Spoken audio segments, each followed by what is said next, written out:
Hello and welcome to Next Phase, where we examine the intersection of health and technology and talk about the future of our health system. I'm delighted to welcome Dr. Monica Trujillo to Next Phase. Hi, Monica. Hey, Simon. Thank you for having me. It's lovely to be here. You are very welcome. We're lucky. Let me tell you a little bit about Monica. Of course, she's a medical practitioner, but Monica's had an extensive career in hospital management. So, Director of Medical Services, initially at Townsville. You've been the Regional Director of Medical Services at Sunshine Coast. You were one of the country's first Chief Medical Information Officers, and this was at St Stephen's for Uniting Care, which was one of the, I believe it was the first HIMSS Level 6 hospital in the country. Is that right? Amazing. Monica spent time at the Australian Digital Health Agency back in the NETA days, I think it was. No, it's after NETA, when it transitioned. So when it opened, I was there for the opening of the ADHA. Okay, Monica was the Chief Clinical Information Officer there, and right now you're the Chief Medical Officer at Cerner Corporation for Australia. Is that correct? Yeah, and we have Singapore and Malaysia as well. What an amazing career. I'm really looking forward to unpacking that. But before we do, quick little icebreaker. Interested, is there something from your recent search history that you'd like to share that's revealing about who you are? I think it would be revealing of the stage I'm in. So YouTube has how to cut a boy's hair, how to do sewing, and how to report an orchid that has been dying. So those are my 3 recent searches. And the most important one, did you manage to cut your boy's hair? Did they trust you? I did. And he was bold and brave, but he was desperate.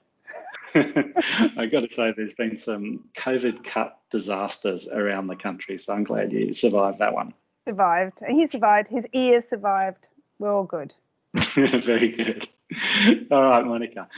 This COVID situation has been really interesting. So it's lovely to connect with you, and the Sunshine Coast looks absolutely gorgeous today in the background.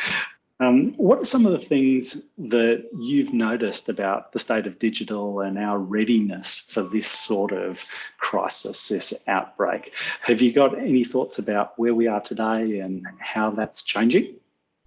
Well, I think we were sort of trying to move the telehealth agenda forward and video, but I think what it's happened is completely accelerated the whole video care.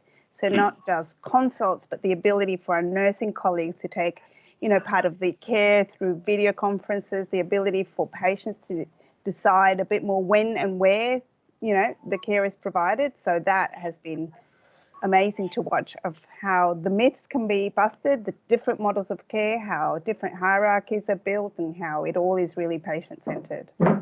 Yeah, and you've got a particular lens when you're looking at it. You're the medical practitioner, but you've also got that risk element.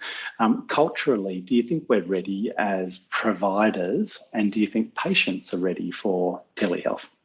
Well, I think what it has done, it has highlighted a lot of positives, but it also has highlighted some things that we need to keep an eye on, and what type of consumers it's more, it's better for. So do we really need to consider maybe all the reviews can be done by video consults, but the new patients should be done in person, because you never quite, replace that human contact ability for a clinical, eyeing your patient as well. But I think it definitely has highlighted that a lot of the myths that were there have been busted, and that we need to be able to continue this new world and be able to provide a much more modern medical care. And I've absolutely seen that in our practice here as we operate the primary care clinics. What were some of those key myths, do you think? Well, first of all, that our patients wouldn't like it. And I think that's been busted, that one. Patients actually did like it, and liked it a lot. They just clicked off. So that was good. Second, that I think the ability for clinicians not to identify some risks, and I can see that, a lot of our colleagues have been able to say, have that still their clinical risk nose when they're reviewing their patients and go, actually, this one's one that I think we need to follow up, or actually this one's okay. So I think that is one of those big ones that due to the sheer number of consultations, we're seeing now that it can be done. So I think those would be the two big ones. Do you think telehealth is here to stay after Yes, this COVID please. crisis? Yes, please.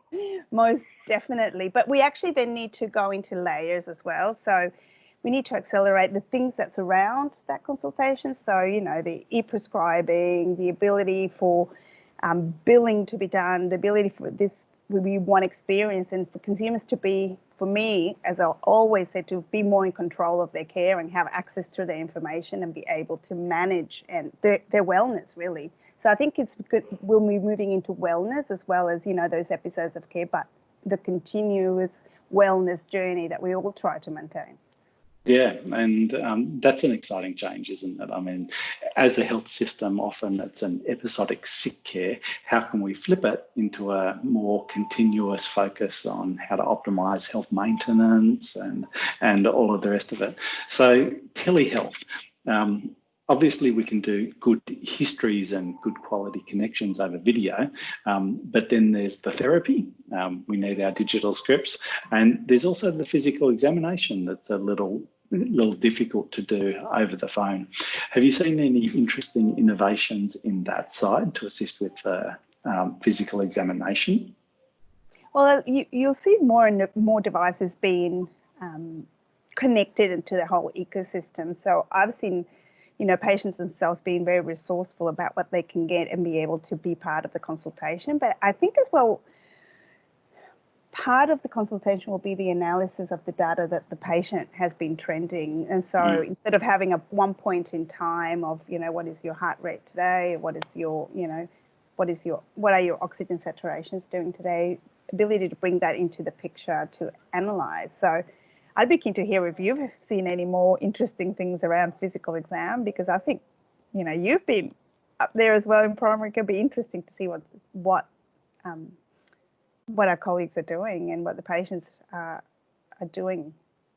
It's interesting. I mean, telehealth is a pretty robust model of care in other countries around the world, and I think it's in its infancy here in Australia. So go ahead, do telehealth by all means necessary, and we've seen expedient voice calling solutions at the moment, but where it's a more entrenched model of care, especially in the US where they've got different economics around their health business, they do have some innovative patient side devices that can assist with capturing of breath sounds, capturing of heart sounds, oxygen sats and temperature, but also the visualization adaptions for otoscopes and dermatoscopes and all the rest of it.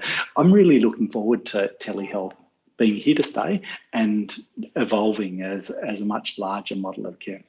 Yeah, and I believe then that physical care, or, you know, that, you know, life care then will go to those particular episodes or particular areas where it really is well suited. So, you know, we've seen, for example, the boom of mental health care via virtual care, but there'll be some situations where, you know, the patients or the consumers don't feel safe to have that at home. So the actual going into someone's rooms or going into a venue provides a safer environment. So then you provide space for those that need it, but you continue the volume so that you provide access to those that need it too. So it's a balance, I think, that will be brought in by these new models of care as well. Yeah, I don't think telehealth is going to kill the need for face-to-face clinics or hospital care, but certainly an important adjunct. Absolutely. And you increase the volume and the access, right? So you'll be able to give more care to more people and then focus those one-to-one sort of physical care, physical presence to those that really need it. So you can run concurrent clinics as well. So this was one of my questions. What do you think is something that's underrated? Would telehealth be your underrated? 100%. Okay, so I think we've done that one. Yeah, and I think for me, and I've said this before, the most underutilized resource in healthcare is the consumer. So for me, the ability for the consumer to be on that different position there and to be able to have the information, that has been one of the most underrated. That plus telehealth provides such a different path forward for what healthcare can deliver. Yeah, it's exciting. Look, telehealth, in addition to being a legitimate model of care, does change that that asymmetry of information, the convenience for the patient, and an entirely different experience. So I often agree. feel that's been missing. Yep. Is there something you think that's overrated? Oh, something I think has been overrated? I can't think of something right now in terms of the new models of care. Just in general, when you think about the intersection of health and technology, is there something we've done to paper? Yes, yes, please. Paper's been overrated. Totally overrated. It gets lost, it gets misplaced, it goes to different places, and you can't bring it together to analyze it real time. Imagine trying to manage this pandemic in a time when we didn't have access to information. It was all paper-based. Unfortunately, it's exposed a few gaps in our processes, and we don't always have digital systems in place, or at least digital systems in a way that can capture and share that information. So I think we can do better in that regard. So when you think about the new normal, no one really knows what things are going to look like. What do you think will be some of the meaningful and enduring changes that come out of this COVID period? And what's your sense of what the new normal might look like? Well, I think virtual care is here to stay. I would like to see the policy and regulations enable that in a more meaningful way. And that not only applies to doctors, but I would like to see, more of our colleagues being supported by policy and regulation to provide care, nurse practitioners, nurse colleagues, the optometrists, the allied health, all the different, including pharmacies, to be able to be enabled to provide that care. So, but again, we need to make sure that the infrastructure is there and it's not a fizzle and then we move on to other things. So as you say, I think that's a whole aspect of care that we need to consider, not just for medical, but for the whole care team. And when you think about policy and some of the policy and regulatory gaps, what are some of those as you see it? I certainly think that e-signatures is something that we haven't been ready for, and this time has challenged us. How do you get a script to a patient over? 100%. So e-prescribing, e-signature, the e-payments, the billing systems, all that needs to be able to continue, because we've modified, and some things have been adapted and there's some workarounds, but we need to be able to have the infrastructure to continue that as well. It does feel like other industries have done it, and as health, we've sat back and we've almost been waiting for our burning platform. I think this is it, isn't it? This is it. If there's one burning platform in health, this is it. Yes, this is it. We need to be able to move forward and not let it fizzle and die. We have to reimagine healthcare. Fantastic. Monica, 15 minutes goes really fast. We're just in the final stages of wrapping up. Any other thoughts about what you're seeing in your current role, or thoughts about where our health system needs to go? Well, for me, then some of the legacy work as well will be the work around analytics and how important it was to manage this pandemic, how much we need to invest in the data up front, because I think one of the things that this highlighted was if you didn't put the right data in, you were going to get messages out that were not the insights that you needed to get. So this has highlighted for me, on a personal reflection as well, how much work needs to be put up front into anything that goes in. Digital has to have those strong pillars of good data governance and analytics so you can actually reap the benefits. So that for me has been important, I think, lesson learned. Yeah, look, it's a more difficult industry to do that. We work with highly sensitive information that's fragmented across the whole journey, but putting time and effort into making sure that data is accessible, it's safe, it's confidential, will then give us the insights we need to drive better care, right? Yeah, I agree entirely.